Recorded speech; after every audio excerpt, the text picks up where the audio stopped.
figure standing by the door was a taxidermied human being. Brought along $3,500 in cash, even though I planned on wiggling down the price as much as possible.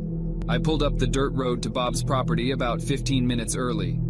It was a tiny little house with a decent-sized property, only because it was a bit far from the nearest neighbors. The garage was open, so I looked over to see if anyone was inside, but except for an unusual amount of car parts, it was empty. The car was nowhere in sight. The only car in the property was an old pickup truck. I went over to the front door to check the house numbers. It was the right address. The doorbell button was missing, so I knocked on the front door. I knocked every once in a while for exactly 5 minutes before deciding to give the man a call. So I dialed his number, and I heard the sound of his phone ringing from inside the house. I was extremely confused at this point. Now I knew I had the right house. I didn't understand why, if he was home, why he wasn't answering. I decided I had to take a peek through one of the windows to see if anyone was inside. Peering through the glass, I couldn't really see much as it was pretty dark inside the house.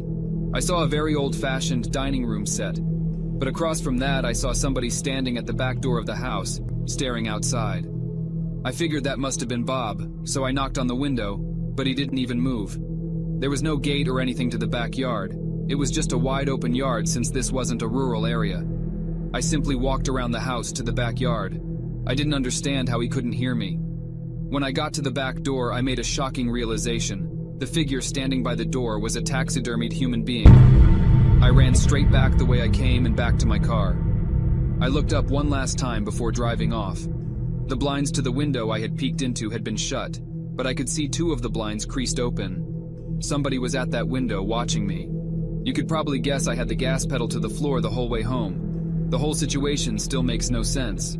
All the car parts, the fact that there was no Toyota Camry, the taxidermied human being, given that there was no car there, leads me to believe that whoever that man was wasn't planning on selling me anything. And that also leads me to the disturbing thought that I was very close to becoming a lifeless statue staring out that man's back door.